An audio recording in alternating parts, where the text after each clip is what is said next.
Welcome to the Brain Alpha. Today, we are diving into a list of 8 powerhouse books. These aren't just any books. They're recommended by some of the most successful people on the planet.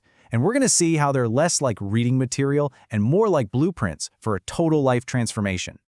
So, let's start with a big question.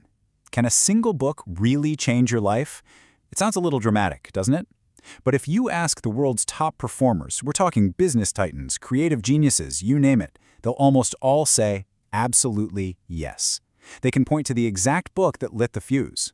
So what if you had that same essential reading list? Well, that's exactly what we're doing today. Think of this as a workshop. We're not just going to list off some book titles. Nope. We are assembling your personal growth toolkit. Each book is a specific tool designed to upgrade a specific part of your life. And by the end, you're going to have the whole set. So, here's our game plan. We'll start with the foundation, getting the courage to even start. Then we'll build the engine, the systems that'll keep you going. After that, we gotta add the fuel, financial intelligence. And we'll finish up with the interface, how to deal with people, before we talk about your next chapter. Sound good? Let's get to it. First up, the foundation. Before you can build anything amazing, you need some solid ground to stand on, right?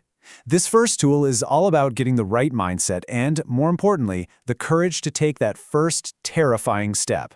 And our foundational tool is The Alchemist. Now, this is the only fiction book on the entire list, but its message is so practical. As someone like Iman Ghazi points out, a ton of people want success, but they never actually do anything. Why? Because it's just easier to stay where you are than to take a risk. The Alchemist dives right into that fear.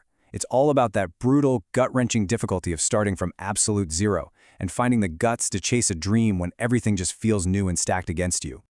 Okay, foundation is laid. Now we need an engine. This isn't about some flash-in-the-pan motivation. It's about building powerful, automatic systems that push you forward day in and day out, without you even having to think about it. Which brings us to Atomic Habits by James Clear. Honestly, this book is recommended so often, it's practically required reading for anyone serious about success.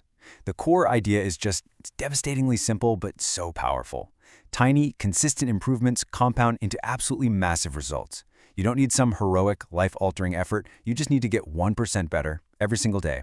Because of the magic of compounding, that tiny little daily effort makes you nearly 38 times better in a year.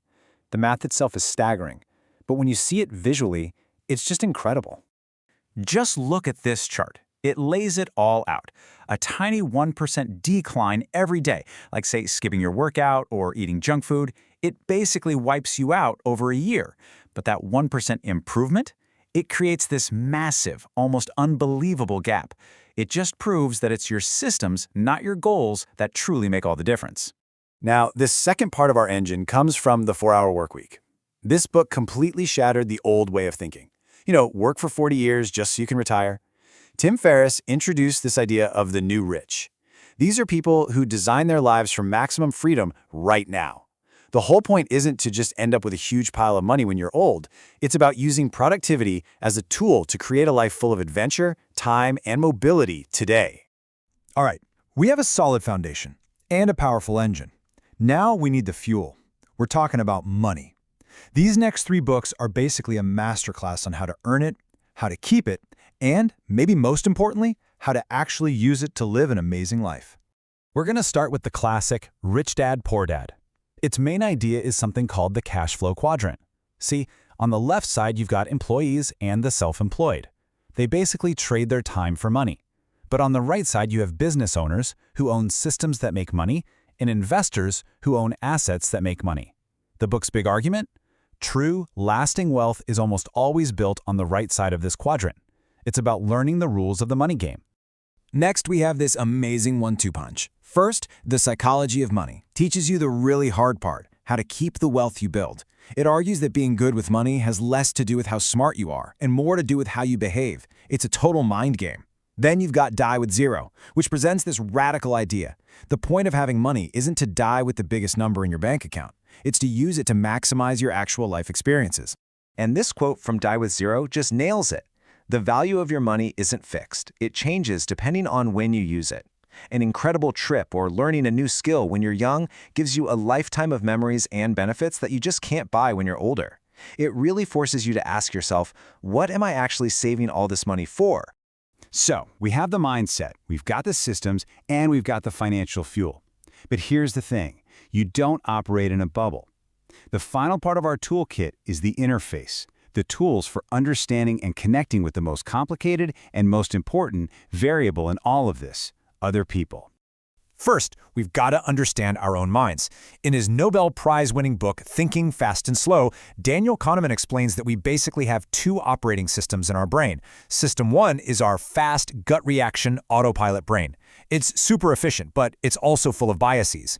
System 2 is our slow, logical, analytical brain. It's incredibly powerful, but it's also kind of lazy. Knowing which system is running the show at any given moment is the absolute key to making better decisions and not falling for your own mental traps. And this brings us to the king of all people skills books, Dale Carnegie's masterpiece. The main takeaway from this classic, which is nearly a century old, is incredibly simple. You can't achieve anything big by yourself. Your success, ultimately, depends entirely on your ability to get other people to want to cooperate with you. Now, a lot of people get this book wrong. They think it's just a bunch of cheap tricks to manipulate people. But the real message is the exact opposite. It's about developing a genuine interest in other people, being a great listener, and treating everyone with respect. It teaches you that real influence comes from your character, not from some clever technique. You get people on your side by being the kind of person they genuinely want to help. So, wow, we have covered a lot of ground. We laid the foundation, we built the engine, we added the fuel, and we installed the interface. Let's put all the tools out on the workbench and take a look at the complete kit we've just built. And there it is, your complete personal growth toolkit. We got the courage to start, the engine for progress, the goal of freedom, the fuel of financial smarts, and the interface for navigating the world and our own minds. Look, each one of these books is a total game changer on its own, but together, this is a blueprint for a whole new life. So now you have the tools. The question isn't, what do I do anymore? The real question is, where do I start? Take a look at your life, your mindset, your habits, your money, your relationships. Which part needs the first upgrade? Pick a tool from this list and get to work. Thank you for watching. If you enjoyed this, please subscribe to the channel, give us a thumbs up, and help us build the hype. See you in the next video. Bye-bye.